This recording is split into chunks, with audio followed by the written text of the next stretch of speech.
Me casé con ella porque era bonita y sumisa, pero no servía ni para tener hijos. Valeria miraba el piso de mármol del tribunal. Sus manos temblaban. El micrófono amplificaba la voz de Rodrigo por toda la sala. Señoría, me casé con ella porque era bonita y sumisa, pero después me di cuenta que no servía ni para tener hijos.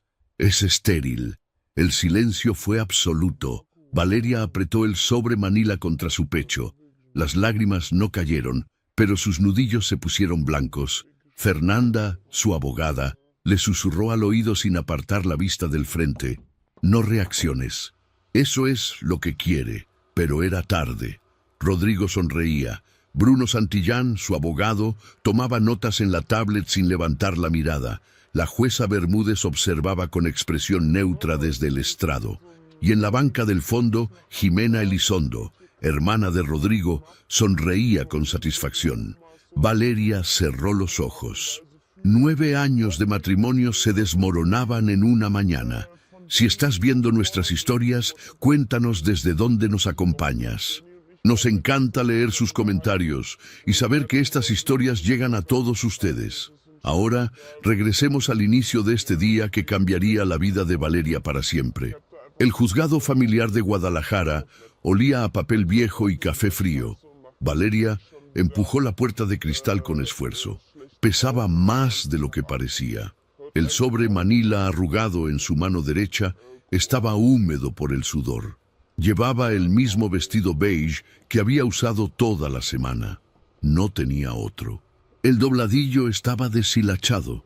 La tela había perdido color en las rodillas. Caminó por el pasillo central con pasos cortos. El piso de mármol brillaba bajo las lámparas fluorescentes. Sus zapatos de piso hacían ruido con cada paso. A su alrededor, familias esperaban en bancas de madera.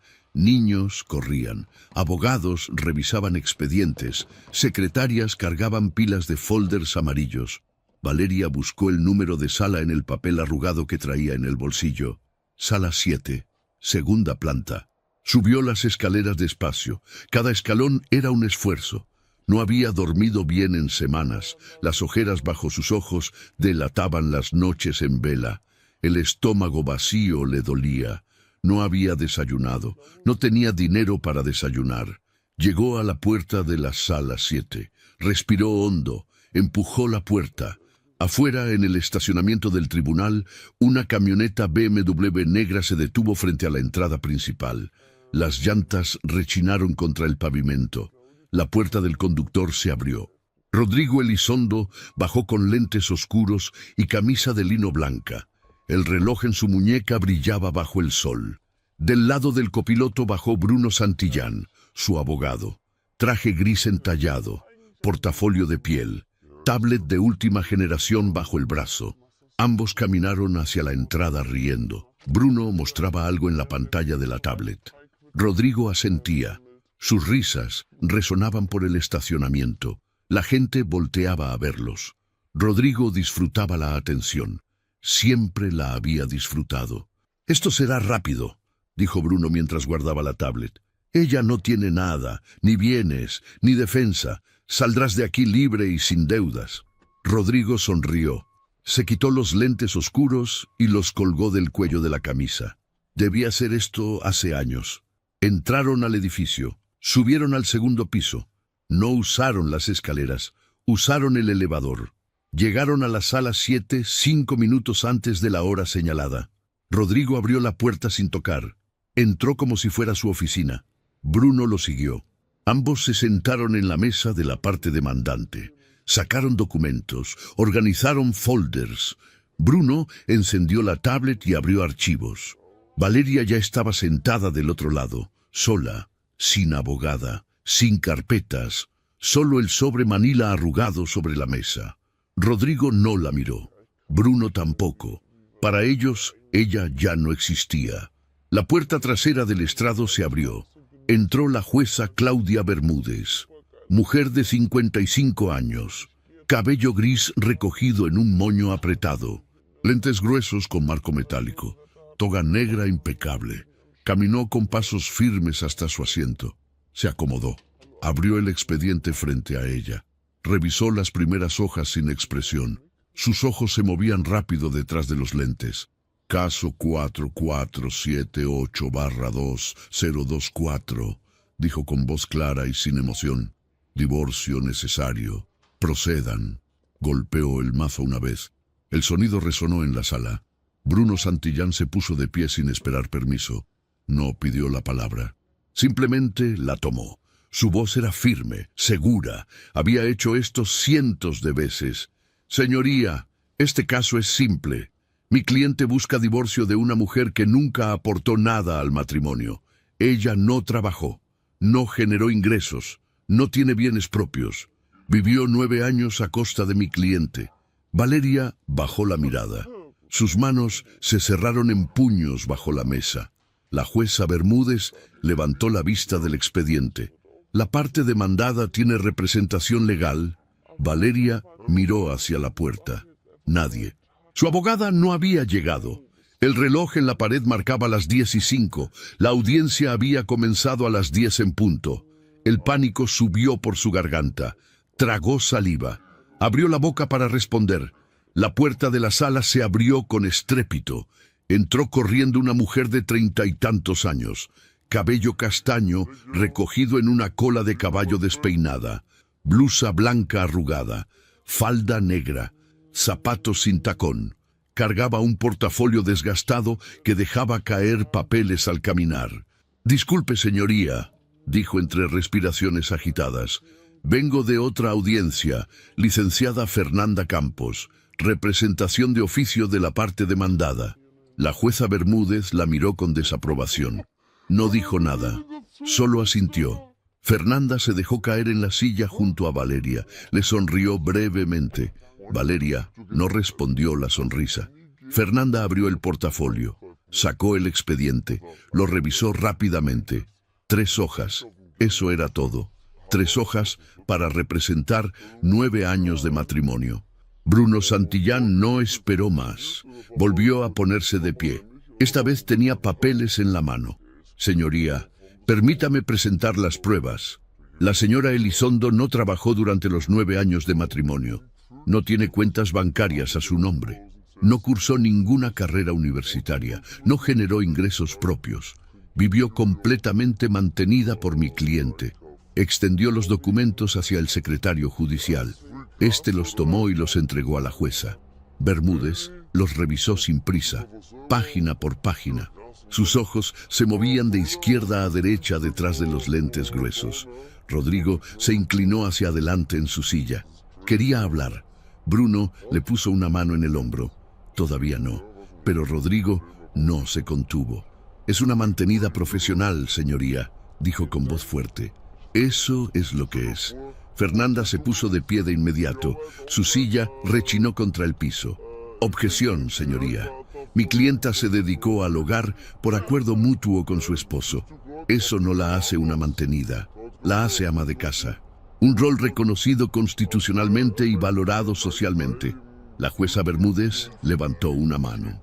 «Proceda, licenciado Santillán, sin calificativos personales». Bruno asintió, pero sonreía. Sabía que el golpe ya había sido dado. Abrió la tablet. Deslizó el dedo por la pantalla. Encontró lo que buscaba. Proyectó la imagen en la pantalla del tribunal. Estados de cuenta bancarios, contratos de propiedad, títulos de vehículos. «Señoría, aquí están los documentos que prueban lo siguiente. El departamento donde vive la señora Elizondo está a nombre de mi cliente, Rodrigo Elizondo. El automóvil que usa está registrado a nombre de Rodrigo Elizondo. Hasta la ropa que trae puesta fue comprada con las tarjetas de crédito de Rodrigo Elizondo». Valeria miró su vestido beige. Sintió vergüenza. Quiso desaparecer. Fernanda le tocó el brazo por debajo de la mesa. Un gesto pequeño, un intento de consuelo. No funcionó. La jueza Bermúdez tomó notas. Su pluma se movía rápido sobre el papel. No miraba a ninguna de las partes, solo escribía. «La parte demandante tiene testigos», preguntó sin levantar la vista. Bruno asintió. «Sí, señoría. Jimena Elizondo, hermana del demandante». Una mujer joven se levantó de la banca del fondo. cabello negro liso hasta los hombros, vestido rosa ajustado, tacones altos, maquillaje perfecto. Caminó hasta el estrado con pasos seguros. El secretario le indicó el estrado de testigos. Jimena se sentó, cruzó las piernas. Miró a Valeria con desprecio apenas disimulado. El secretario le tomó juramento. Jimena levantó la mano derecha. Juró decir la verdad. Se acomodó en el asiento. Bruno se acercó con la tablet en la mano. Señorita Elizondo, ¿usted conoce a la demandada? Sí, es la esposa de mi hermano. Bueno, era. ¿Cómo describiría su relación con la familia Elizondo? Jimena suspiró, como si le doliera recordar. Valeria nunca se llevó bien con nosotros. Siempre fue rara, callada, como si ocultara algo. Nunca participaba en las reuniones familiares, nunca hablaba. Se la pasaba encerrada en su cuarto. Mi hermano intentó integrarla muchas veces, pero ella siempre se negaba. Fernanda se puso de pie. Objeción. La testigo está dando opiniones personales, no hechos verificables. La jueza Bermúdez asintió, sostenida. Limítese a los hechos, señorita Elizondo. Jimena frunció los labios, pero siguió. Está bien, los hechos son estos. Valeria no trabajaba, no estudiaba, no hacía nada. Mi hermano le pagaba todo, y ella ni siquiera le daba hijos. Fernanda volvió a ponerse de pie, pero la jueza Bermúdez levantó la mano. Suficiente. Puede retirarse, señorita Elizondo. Jimena bajó del estrado. Regresó a su lugar en la banca. Sonreía. Sentía que había cumplido su parte. Rodrigo se puso de pie sin que nadie le diera permiso. Tomó el micrófono del estrado. Bruno intentó detenerlo. Ya no era el momento. Pero Rodrigo lo ignoró. Su voz resonó por toda la sala a través de los altavoces. Señoría, quiero que quede claro algo. Me casé con ella porque era bonita y sumisa. Pensé que sería una buena esposa, pero me equivoqué. Después de un año me di cuenta de la verdad. No servía ni para tener hijos. Es estéril. Los doctores lo confirmaron. Y cuando le propuse adoptar, se negó. Dijo que no quería niños. Entonces, ¿para qué me sirve? No trabaja, no tiene hijos, no aporta nada. Es un mueble caro que ya no quiero. El silencio que siguió fue denso, pesado. Valeria bajó la mirada hacia la mesa. Sus manos temblaban, las escondió bajo la mesa. Apretó el sobre Manila contra su regazo. Las lágrimas subían pero no caían. Se mordió el labio inferior hasta sentir el sabor metálico de la sangre. Fernanda se inclinó hacia ella. Le habló en voz tan baja que nadie más pudo escuchar. No reacciones. Eso es exactamente lo que quiere. Que explotes, que llores, que grites. No le des ese placer. Valeria asintió, pero no levantó la mirada. La jueza Bermúdez golpeó el mazo 2 veces. El sonido fue seco, autoritario. Señor Elizondo, regrese a su lugar. Este tribunal no es un escenario para espectáculos personales. Rodrigo soltó el micrófono. Regresó a su silla, pero seguía sonriendo. Había logrado lo que quería. Había humillado a Valeria frente a todos. La jueza Bermúdez se quitó los lentes. Los limpió con un pañuelo de tela. Se los volvió a poner. Miró directamente a Valeria por primera vez en toda la audiencia. Señora Elizondo, usted tiene bienes propios, alguna cuenta bancaria, propiedades a su nombre. Valeria levantó la mirada lentamente. Sus ojos estaban rojos pero secos. Negó con la cabeza. No confiaba en su voz. Fernanda respondió por ella. No, señoría. Todo está a nombre del señor Rodrigo Elizondo. Mi clienta no posee bienes propios. La jueza Bermúdez anotó algo en su libreta. Cerró el expediente. Miró a Bruno Santillán. ¿La parte demandante tiene más pruebas o testigos? Bruno negó con la cabeza. No, señoría, consideramos que lo presentado es suficiente. Solicitamos que el tribunal dicte divorcio sin compensación económica. La demandada no aportó nada al matrimonio. Por lo tanto, no debe recibir nada. Es así de simple. Su voz era tranquila, confiada, como si estuviera pidiendo un café. No estaba destruyendo la vida de una persona, solo estaba haciendo su trabajo. Rodrigo se inclinó hacia adelante. Quería agregar algo más, una última estocada. No pudo contenerse. «Que se vaya a casa de sus papás», dijo con voz alta y clara. «Ah, no, cierto. Sus papás la abandonaron cuando se casó conmigo. Su propia familia no la quiso. Nadie la quiere. Nunca la ha querido nadie». Valeria cerró los ojos. La respiración se le cortó. Esas palabras dolían más que todas las anteriores juntas, porque eran verdad. Su familia la había abandonado. Nadie la buscó en 9 años. Nadie preguntó por ella. Estaba completamente sola. La jueza Bermúdez golpeó el mazo con fuerza. «Señor Elizondo, le advierto por última vez, otro comentario fuera de lugar y será expulsado de esta sala». Rodrigo levantó las manos en señal de rendición, pero sonreía. Sabía que ya había ganado. La jueza Bermúdez abrió nuevamente el expediente, revisó las últimas páginas, tomó la pluma. Estaba por escribir, por dictar sentencia. Fernanda lo vio. Se puso de pie tan rápido que su silla cayó hacia atrás con estrépito. «Solicito un receso de 15 minutos, señoría». Su voz sonó desesperada. «Necesito consultar con mi clienta antes de que se dicte sentencia». La jueza Bermúdez la miró con expresión severa. Por un momento pareció que negaría la solicitud, pero finalmente asintió. «Concedido. 15 minutos. Ni uno más». Golpeó el mazo, se puso de pie, salió por la puerta trasera del estrado. El secretario anunció el receso. La sala se llenó de murmullos, gente saliendo, gente entrando, abogados revisando papeles, familias hablando en voz baja. Fernanda tomó a Valeria del brazo, la ayudó a ponerse de pie. Valeria temblaba, sus piernas apenas la sostenían. Salieron de la sala hacia el pasillo. Fernanda buscó un lugar tranquilo, una esquina junto a una ventana que daba al estacionamiento. Allí se detuvieron. «Valeria, mírame», dijo Fernanda con voz firme pero amable. Valeria levantó la mirada. Sus ojos estaban vacíos, perdidos. «Necesito que me digas la verdad. ¿Hay algo, cualquier cosa que pueda usar para defenderte? ¿Algún bien, alguna cuenta, alguna propiedad que él no conozca?» Valeria negó con la cabeza. Su voz salió apenas como un susurro. «No tengo nada. Él tiene razón. No tengo absolutamente nada».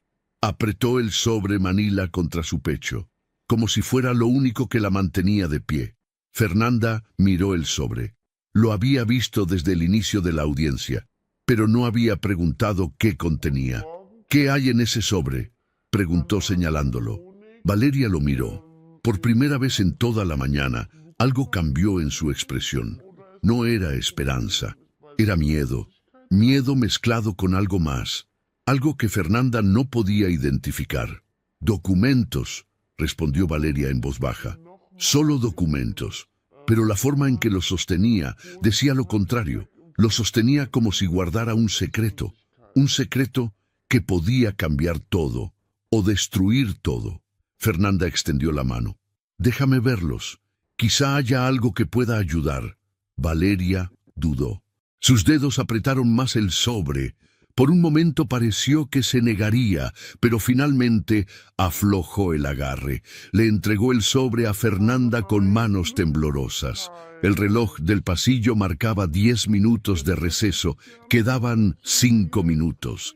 Adentro de la sala, Rodrigo y Bruno reían. Jimena tomaba fotos con su celular, selfies frente al estrado, como si estuvieran en una fiesta, como si no acabaran de destruir a una persona. Y en el pasillo, Fernanda abría lentamente el sobre manila arrugado, sin saber que dentro estaba la llave que lo cambiaría todo. Fernanda sacó los documentos del sobre manila. Sus dedos temblaron al tocar el primer papel. Era una identificación oficial, vieja, desgastada. La foto mostraba a Valeria más joven, quizá 18 años, cabello largo, sin ojeras, con brillo en los ojos. Pero no era el nombre lo que hizo que Fernanda se detuviera en seco. Era el apellido, Montemayor Sandoval. Fernanda levantó la vista. Miró a Valeria con los ojos muy abiertos. La sangre se le fue del rostro. «¿Por qué no me dijiste que tu familia te repudió?», preguntó con voz tensa. «Necesito información si quiero defenderte. No puedo trabajar a ciegas, Valeria». Valeria no respondió. Solo miraba el piso del pasillo. Sus manos se retorcían una contra la otra. Fernanda volvió a meter la mano en el sobre. Sacó otro documento. Un acta de nacimiento. Original. Con sello oficial. Con firma notarial. Leyó línea por línea. Sus labios se movían sin emitir sonido. Nombre: Valeria Montemayor Sandoval. Padre: Octavio Montemayor Vargas. Madre: Elena Sandoval de Montemayor. Fernanda dejó caer el acta sobre el alféizar de la ventana. Dio un paso hacia atrás. Se llevó una mano a la boca. ¿Tú eres Montemayor?, susurró como si pronunciar el apellido en voz alta fuera peligroso. Valeria asintió despacio. No levantó la mirada. Su voz salió apenas audible. Me casé para escapar de mi padre. Usé el apellido de Rodrigo desde entonces. Nadie sabe quién soy realmente. Fernanda empezó a caminar en círculos. Sus pasos resonaban contra el piso de mármol. Se llevó las manos a la cabeza. Intentaba procesar la información. Su cerebro trabajaba a toda velocidad, conectando puntos, armando el rompecabezas.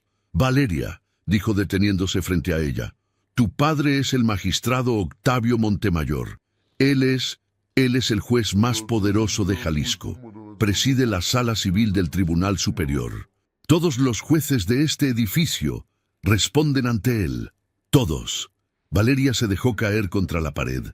Sus piernas no la sostenían más. Se deslizó hasta quedar sentada en el piso. Las lágrimas que había contenido durante toda la audiencia finalmente cayeron, gruesas, silenciosas. Por eso me fui, dijo entre sollozos. Mi padre controlaba todo, mi ropa, mis amigas, mi carrera. Decidió que estudiaría Derecho, decidió en qué universidad, decidió con quién podía salir y con quién no. No podía respirar. Rodrigo apareció en una fiesta, me trató con amabilidad, me hizo sentir libre. Pensé que era mi salida, pero fue peor, mucho peor. Fernanda se arrodilló junto a ella, le puso una mano en el hombro. Su mente ya estaba trabajando, calculando, planeando. Voy a pronunciar tu apellido real en la audiencia, dijo con voz firme. Cambiará todo. El juicio completo se volteará, pero también alertará a tu padre. Él se enterará dónde estás. ¿Estás lista para eso? Valeria levantó la mirada. Sus ojos estaban rojos e hinchados. El miedo era palpable en su expresión. Si mi padre se entera dónde estoy, volveré a ser su prisionera. Él no me dejará ir, nunca. Preferirá tenerme encerrada en su casa el resto de mi vida antes que verme libre. Fernanda apretó su hombro. ¿O sigues siendo prisionera de Rodrigo, sin nada, sin dinero, sin casa, sin dignidad? Al menos con tu padre tendrás protección legal, tendrás compensación, tendrás justicia. El silencio se extendió entre ellas. En el fondo del pasillo se escuchaban voces, pasos, puertas que se abrían y cerraban. El reloj marcaba 2 minutos antes de que terminara el receso. Valeria se limpió las lágrimas con el dorso de la mano. Respiró profundo. Asintió una vez. Hazlo. Fernanda se puso de pie. Le extendió la mano a Valeria. La ayudó a levantarse. Recogió los documentos del alféizar. Los guardó en el sobre manila. Se lo entregó a Valeria. No sueltes esto. Lo necesitaremos. Caminaron de regreso a la sala 7. Fernanda iba adelante con pasos decididos. Valeria la seguía más lento. Cada paso la acercaba a un punto sin retorno, a una decisión que cambiaría su vida para siempre, o la liberaría, o la condenaría. Entraron a la sala. La jueza Bermúdez ya estaba en su lugar. Rodrigo y Bruno reían en voz baja. Jimena revisaba su celular sin prestar atención. Nadie notó el cambio en el rostro de Fernanda. Nadie vio la determinación en sus ojos. La jueza Bermúdez golpeó el mazo 2 veces. Continuamos, dijo con voz neutral. La defensa tiene algo más que presentar. Si no es así, procederé a dictar sentencia. Fernanda se puso de pie lentamente. No había prisa en sus movimientos. Había control, seguridad. Caminó hasta el centro de la sala. Miró directamente a la jueza Bermúdez. Su voz salió clara, firme. Sí, señoría, tengo algo que presentar. Algo muy importante. Mi clienta no es la señora Elizondo. Ella nunca fue la señora Elizondo. Ella es Valeria Montemayor Sandoval. El efecto fue inmediato. La jueza Bermúdez dejó caer la pluma que sostenía. El sonido del metal contra la madera resonó por toda la sala. Bruno Santillán volteó a ver a Rodrigo con los ojos muy abiertos. Su boca se abrió, pero no salió ningún sonido. Rodrigo frunció el ceño. No entendía. Todavía no. ¿Montemayor? Repitió Bruno en voz baja. El secretario judicial que estaba junto al estrado se inclinó hacia su compañero. Le susurró al oído. Montemayor. Como el magistrado Montemayor del Tribunal Superior. El segundo secretario palideció, volteó a ver a Valeria, luego a la jueza Bermúdez, luego de nuevo a Valeria. El susurro se propagó, de banca en banca, de persona a persona. El apellido corrió por la sala como pólvora encendida. Montemayor, el magistrado Montemayor, la hija del magistrado. Rodrigo se puso de pie tan rápido que su silla cayó hacia atrás.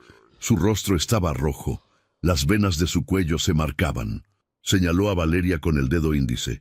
«¡Eso es mentira!», gritó. «Ella no tiene familia.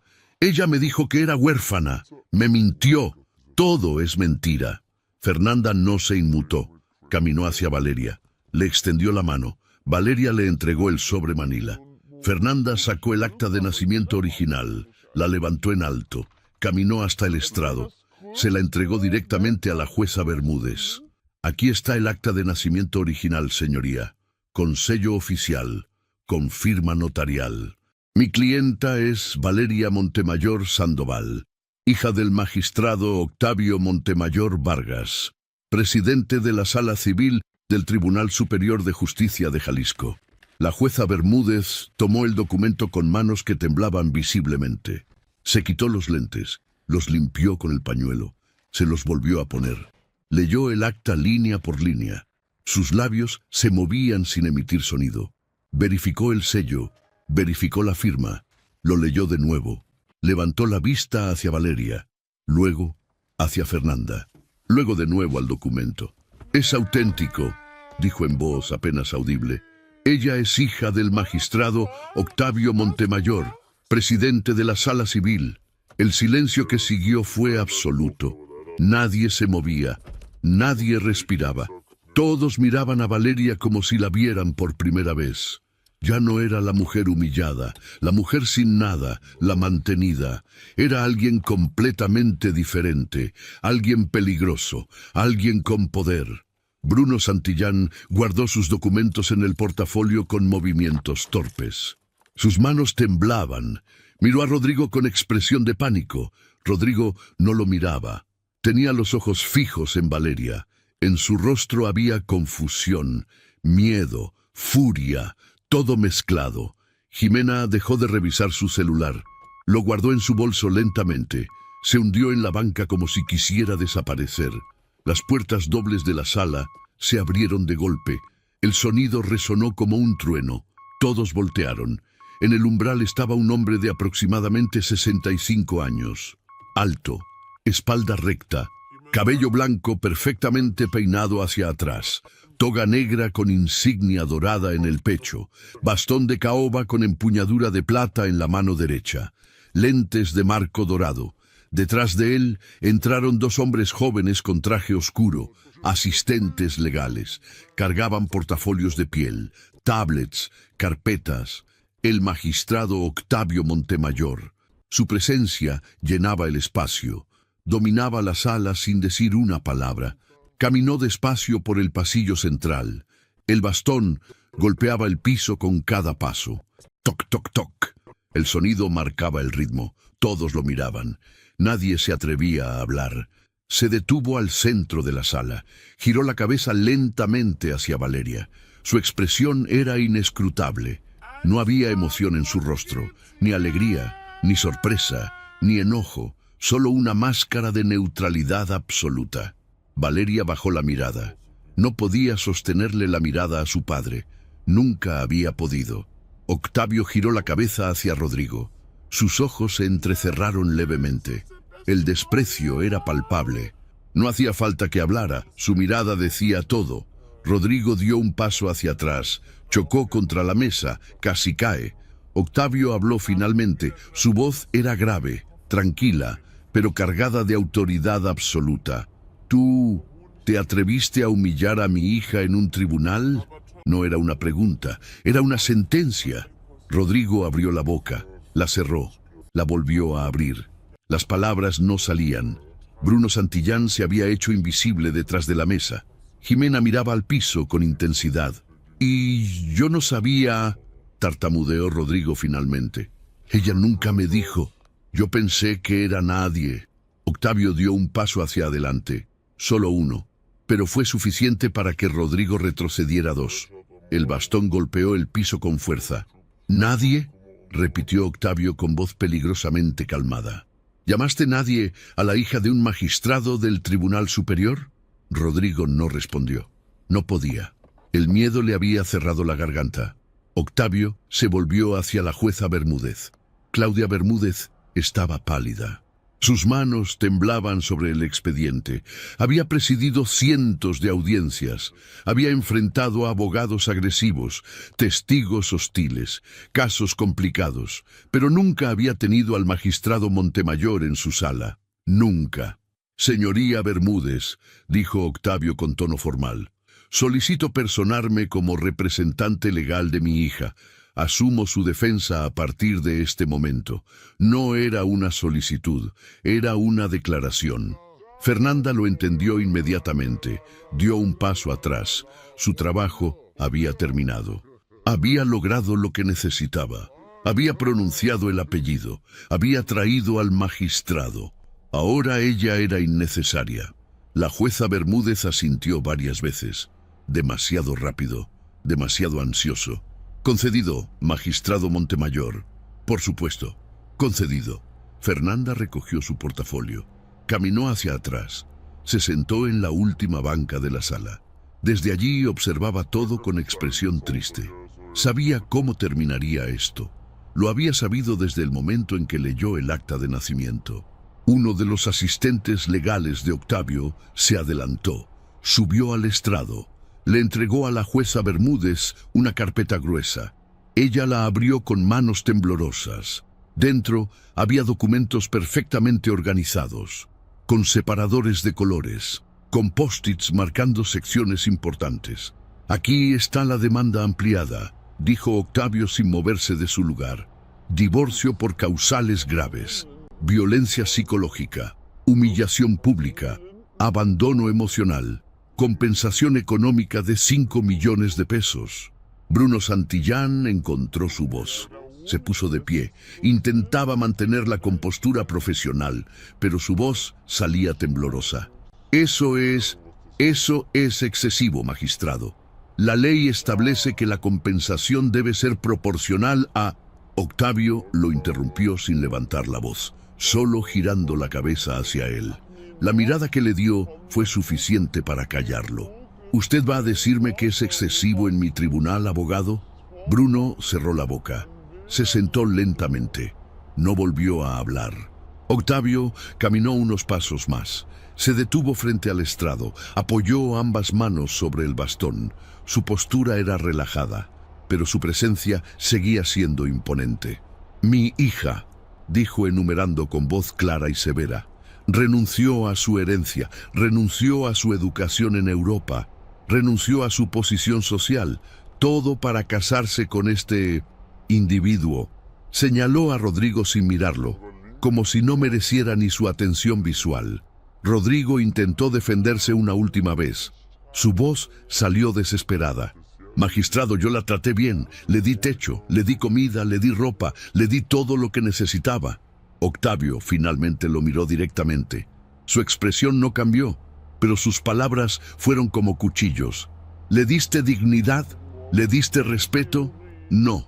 La trataste como sirvienta, como objeto, como mueble, y ahora pretendes quedarte con todo mientras ella sale a la calle sin nada. Rodrigo no tuvo respuesta. Bajó la mirada. Sus hombros se hundieron. La jueza Bermúdez revisaba los documentos que Octavio había presentado. No los leía realmente, solo pasaba las páginas. Su decisión ya estaba tomada. Había estado tomada desde el momento en que Octavio entró por esas puertas. Levantó la vista, carraspeó. Su voz salió más aguda de lo normal. Después de revisar la evidencia presentada y considerando las nuevas circunstancias del caso, este tribunal dicta lo siguiente: divorcio concedido. El señor Rodrigo Elizondo debe pagar compensación económica completa de 5 millones de pesos, en un plazo no mayor a 30 días naturales. Golpeó el mazo una vez. El sonido resonó por la sala. Octavio no se movió. No había terminado. Levantó una mano. La jueza Bermúdez se detuvo. Esperó. «Y quiero una orden de restricción», dijo Octavio sin prisa. «El señor Elizondo no puede acercarse a menos de 500 metros de mi hija. No puede contactarla. No puede buscarla. No puede enviarle mensajes. Si la ve en la calle debe cambiar de dirección. ¿Queda claro?». La jueza Bermúdez asintió. «Orden de restricción concedida. 500 metros. Sin contacto de ningún tipo». Octavio asintió satisfecho. Hizo un gesto con la mano. Los dos guardias judiciales que estaban junto a la puerta se acercaron. Tomaron a Rodrigo de los brazos. Él no resistió. Estaba en shock. No podía procesar lo que acababa de pasar. Hace una hora era él quien humillaba, quien tenía el poder, quien sonreía. Ahora era escoltado fuera de la sala como un criminal. Jimena se levantó de su banca. Salió corriendo detrás de su hermano. No miró atrás. Bruno Santillán guardó todo en su portafolio. Cerró la tablet. Se escabulló por la puerta lateral. No se despidió de nadie. Desapareció como humo. La sala se vació rápido. La gente no quería estar allí. No cuando el magistrado Montemayor estaba presente. En 5 minutos, solo quedaban Octavio, Valeria, sus 2 asistentes legales, la jueza Bermúdez y Fernanda en la última banca. Octavio se volvió hacia Valeria. Caminó hasta ella con pasos lentos. El bastón marcaba el ritmo. Toc, toc, toc. Se detuvo frente a ella. La miró desde arriba. Su expresión severa no había cambiado ni 1 milímetro. «Vamos a casa, Valeria», dijo sin emoción en la voz. «Tu madre ha preparado tu habitación. Mañana inicias tu maestría en Derecho Corporativo. Ya está todo arreglado». Valeria levantó la mirada hacia él. El shock comenzaba a disiparse. La realidad comenzaba a asentarse.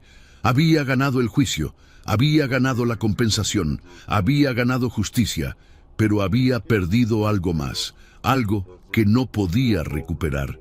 «Padre, yo no quiero estudiar leyes», susurró con voz temblorosa. «Yo quiero decidir mi vida. Yo quiero...». Octavio la interrumpió. Su voz no subió de volumen. «No hacía falta.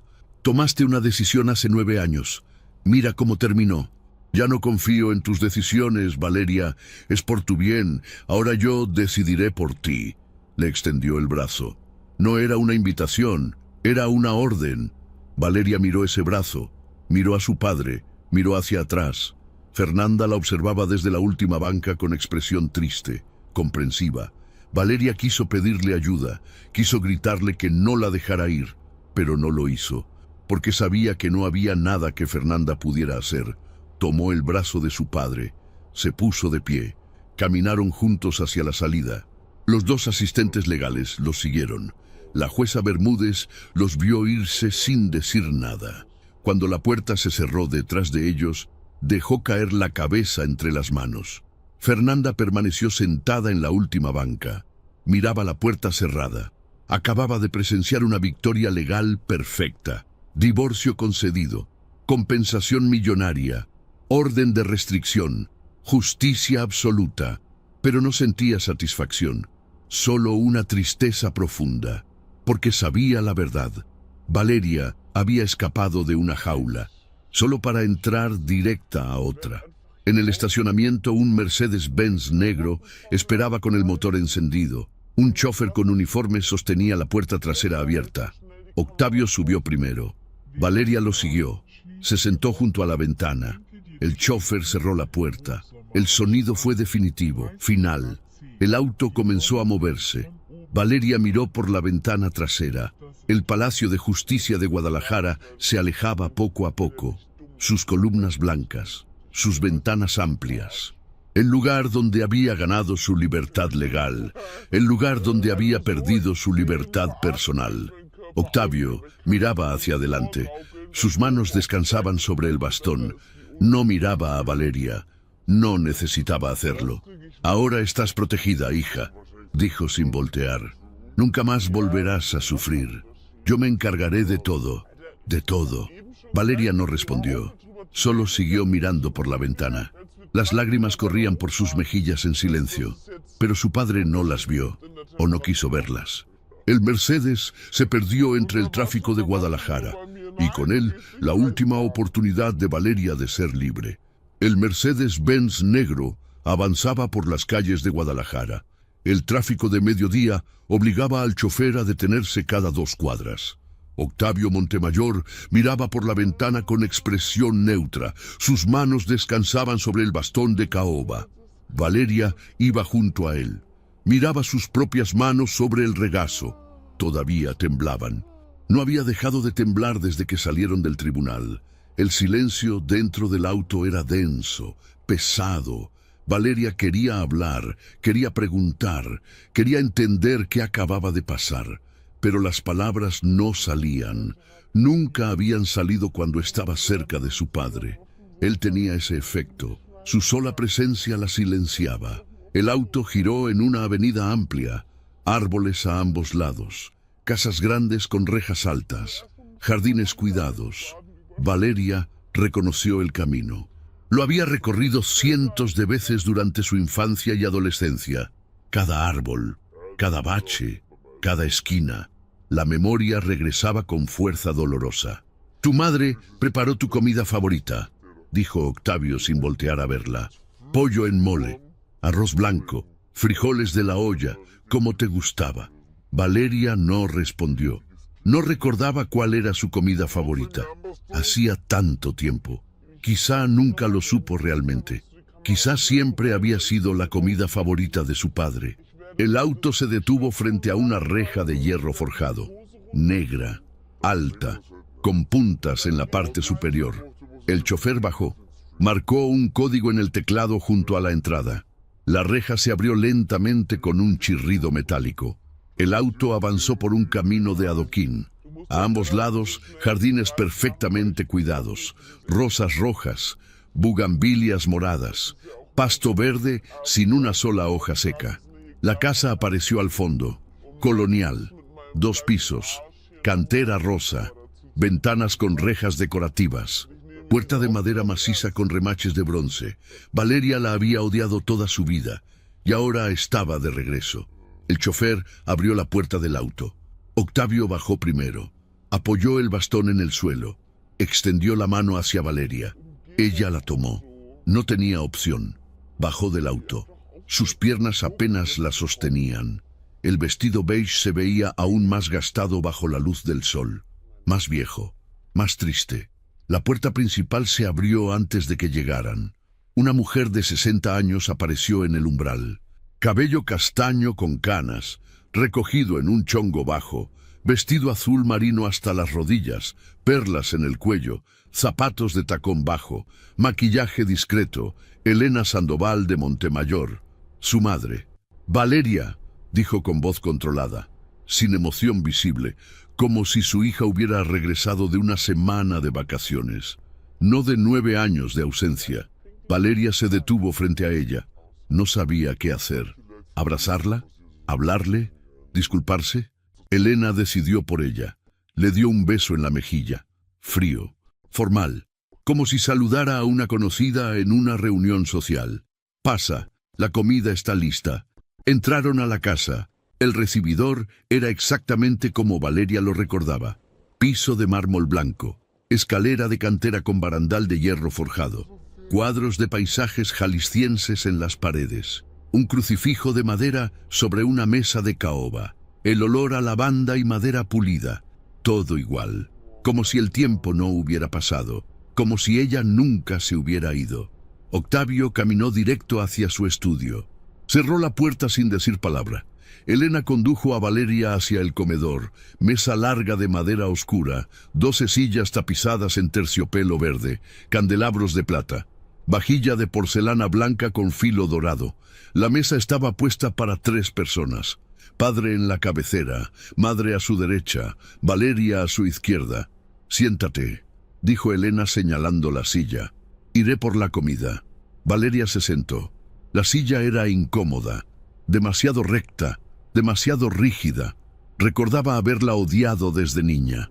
Había pasado años sentada en esa misma silla, comiendo en silencio, escuchando las conversaciones de sus padres sin participar, siendo invisible. Elena regresó con una charola, 3 platos hondos, pollo en mole. El olor llenó el comedor. Valeria sintió náuseas.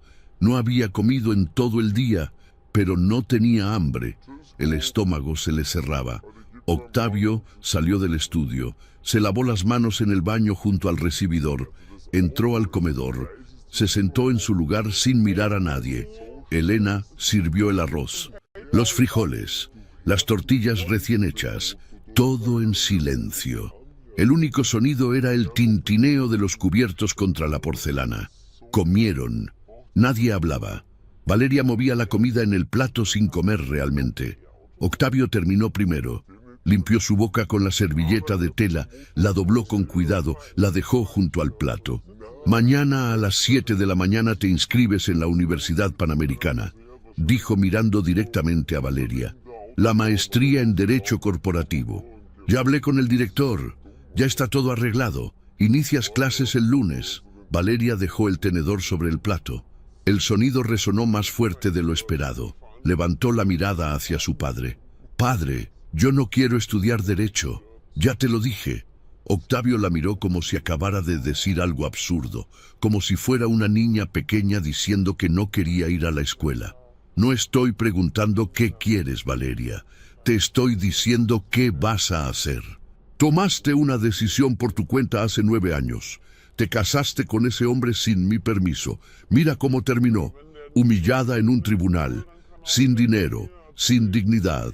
Ya no confío en tus decisiones. Pero yo, no hay peros. Mañana te inscribes. El lunes inicias clases. En 3 años terminas la maestría. Luego trabajas en mi bufete. Punto final». Octavio se puso de pie. Caminó hacia la sala. Encendió el televisor. Noticias. Siempre noticias. Elena recogió los platos en silencio. Valeria se quedó sentada. Miraba la mesa vacía frente a ella. Las lágrimas subían pero no caían. Ya no le quedaban lágrimas. Elena regresó con una taza de café para Octavio. Se la llevó a la sala. Regresó al comedor. Se sentó en su lugar. Miró a Valeria con expresión imposible de leer. «Tu padre solo quiere lo mejor para ti», dijo con voz suave. «Él te protege». Valeria la miró. Buscó en los ojos de su madre algo. Comprensión, empatía, alianza. No encontró nada. Solo aceptación, resignación. Elena había vivido 35 años casada con Octavio. Había aprendido a no cuestionar, a no pelear, a no decidir. «¿Tú quisiste estudiar Derecho, mamá?», preguntó Valeria de repente. Elena parpadeó sorprendida. Nadie le había preguntado eso en décadas. «Yo quería estudiar literatura», respondió después de un silencio largo. «Pero tu abuelo decidió que estudiara administración para ayudar en los negocios familiares. Así eran las cosas. ¿Y te arrepientes?». Elena no respondió. Se puso de pie. Recogió las tazas vacías. Salió del comedor sin mirar atrás. Valeria subió a su habitación. Segunda puerta a la derecha en el segundo piso. Empujó la puerta. Todo estaba exactamente igual. Cama individual con colcha blanca. Buró de madera con lámpara de cerámica. Escritorio junto a la ventana. Libreros llenos de libros que nunca eligió. Libros de derecho, filosofía, historia. Los libros que su padre consideraba apropiados. Se sentó en la cama. El colchón era duro, incómodo. No había cambiado. Las paredes eran color crema, sin pósters, sin fotografías, sin personalidad. Era una habitación de hotel, no un hogar. Abrió el closet. Su ropa antigua seguía ahí, colgada en ganchos, planchada, organizada por colores, vestidos formales, blusas abotonadas hasta el cuello, faldas largas, ropa que su padre aprobaba, ropa que ella odiaba. Se preguntó si Elena las había lavado y planchado durante estos 9 años, esperando, sabiendo que algún día regresaría. Se quitó el vestido beige. Lo dejó caer al piso. Se puso una pijama que encontró en el cajón. Era de cuando tenía 18 años. Le quedaba apretada. Se recostó en la cama, miró el techo. Una grieta delgada atravesaba el yeso de esquina a esquina. Estaba ahí desde su adolescencia. Había pasado horas mirando esa grieta, imaginando que era un camino, una ruta de escape, una forma de salir. Pero nunca había salido realmente. Solo había cambiado de prisión. Los días siguientes fueron una repetición exacta. Despertar a las 6, desayunar con sus padres en silencio, acompañar a Octavio a la universidad, inscribirse, recibir horarios, recibir lista de libros, recibir instrucciones, regresar a casa, comer, estudiar, cenar, dormir. El lunes llegó. Primer día de clases. Valeria entró al salón con 5 minutos de anticipación. Eligió un asiento en la última fila junto a la ventana, lejos de todos. Quería ser invisible. Siempre había querido ser invisible. Los otros estudiantes entraron en grupos, riendo, platicando. Todos se conocían, todos habían estudiado juntos la licenciatura. Ella era la nueva, la extraña, la que llegaba tarde a la maestría. Nadie le habló, nadie le preguntó su nombre. Ella agradeció el anonimato. El profesor entró. Hombre de 50 años, traje gris, corbata azul, portafolio de piel, se presentó. Doctor Fernando Ugarte, especialidad en Derecho Mercantil, 20 años de experiencia.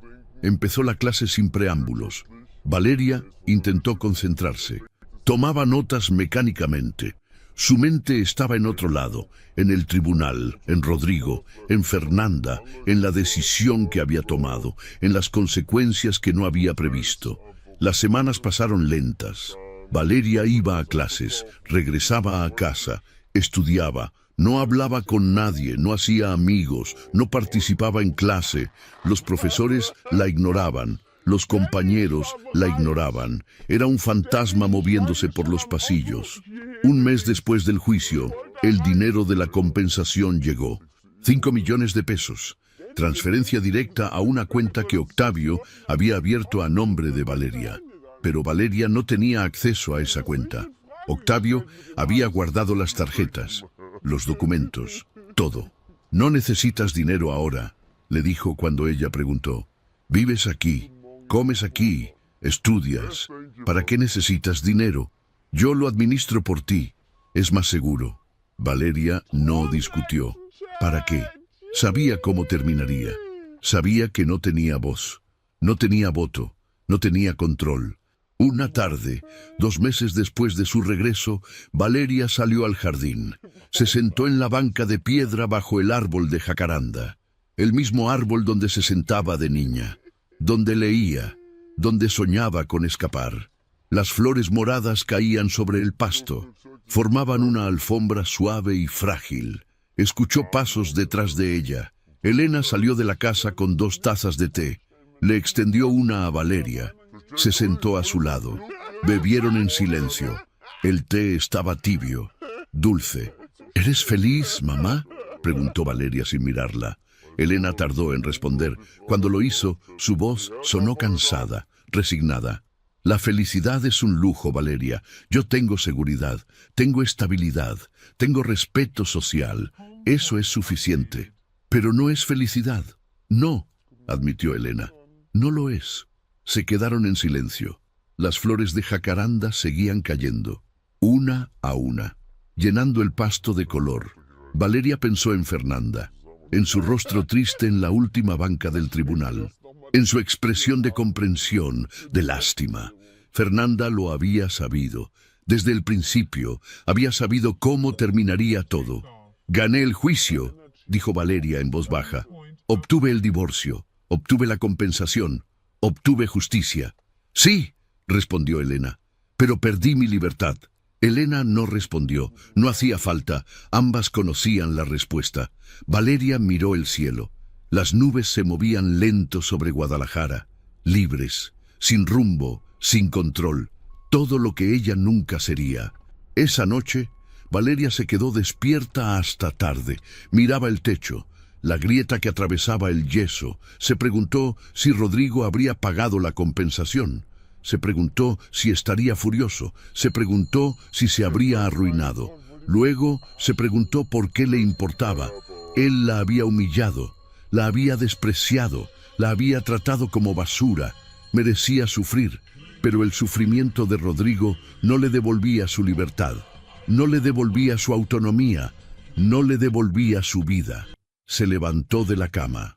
Caminó hacia la ventana, miró el jardín oscuro abajo. Las flores de jacaranda brillaban tenues bajo la luz de la luna. Recordó cuando tenía 18 años, parada en esa misma ventana, mirando ese mismo jardín, planeando su escape, creyendo que Rodrigo era la respuesta. Ahora tenía 27 años, parada en la misma ventana, mirando el mismo jardín, prisionera otra vez, pero esta vez no había a dónde escapar. Esta vez la prisión tenía barrotes invisibles, pero más fuertes. Barrotes de deber familiar, de gratitud forzada, de deuda emocional. Su padre la había salvado, le había dado justicia, le había dado compensación, le había dado protección, y a cambio había tomado su futuro, sus decisiones, su vida. Era un intercambio justo según él, protección por obediencia, seguridad por sumisión, justicia por control. Valeria apoyó la frente contra el cristal frío de la ventana, cerró los ojos, pensó en una pregunta que no tenía respuesta. ¿Qué era peor? ¿Ser prisionera de un hombre que la despreciaba? ¿O ser prisionera de un hombre que la amaba a su manera pero la asfixiaba? No lo sabía. Quizá nunca lo sabría. Quizá no importaba. Al final, una prisión seguía siendo una prisión. No importaba si las rejas eran de hierro o de oro. No importaba si el carcelero te odiaba o te amaba. Seguías sin poder salir. Las flores de jacaranda seguían cayendo en el jardín, una a una, llenando el pasto de color morado, hermosas, frágiles, libres por un momento, antes de tocar el suelo y marchitarse, como ella. La historia de Valeria nos enseña una verdad dolorosa, pero necesaria. A veces, las victorias más grandes en los tribunales pueden convertirse en las derrotas más silenciosas del alma. Podemos ganar todo el dinero del mundo, toda la justicia legal, todo el respeto del sistema, y aún así perder lo único que realmente importa, nuestra libertad para decidir quiénes somos y cómo queremos vivir. Hay jaulas hechas de hierro fáciles de reconocer, pero las más peligrosas son las jaulas de oro, construidas con buenas intenciones, con amor mal entendido, con protección que asfixia. Son las prisiones donde los barrotes están hechos de deber familiar, de gratitud forzada, de frases como «es por tu bien» y «yo sé lo que es mejor para ti». Estas jaulas son más difíciles de escapar, porque quien te encierra cree sinceramente que te está salvando. La vida nos pone en situaciones donde debemos elegir entre seguridad y libertad, y muchas veces nos venden la idea de que no podemos tener ambas. Nos dicen que para estar seguros debemos renunciar a nuestra autonomía, que para estar protegidos debemos entregar nuestras decisiones, que para ser amados debemos ser obedientes, pero esa no es protección, es control disfrazado de cariño. Valeria nos muestra que escapar de una situación difícil no garantiza la libertad si corremos directamente hacia otra forma de control, que saltar de una relación tóxica a otra, de un controlador a otro, solo cambia el escenario pero no la obra. La verdadera libertad comienza cuando aprendemos a reconocer todas las jaulas, incluso las doradas, incluso las construidas por quienes dicen amarnos. Y aquí está la lección más dura. A veces, las personas que más nos lastiman son las que creen estar haciendo lo correcto. Los padres que controlan cada aspecto de la vida de sus hijos pensando que así los protegen. Las parejas que aíslan pensando que así demuestran amor. Los salvadores que rescatan solo para convertirse en nuevos carceleros. No todos los villanos usan máscaras oscuras. Algunos usan togas de magistrado y hablan de protección mientras te quitan cada decisión. ¿Realmente ganó Valeria? Legalmente sí, emocionalmente no, porque la verdadera victoria no está en cuánto dinero recibes o cuánta justicia obtienes del sistema. La verdadera victoria está en recuperar tu voz, tu autonomía, tu derecho a cometer tus propios errores y aprender de ellos. Está en poder despertar cada mañana y decidir tu propio camino, aunque sea el camino equivocado. Porque un error elegido libremente vale más que un acierto impuesto.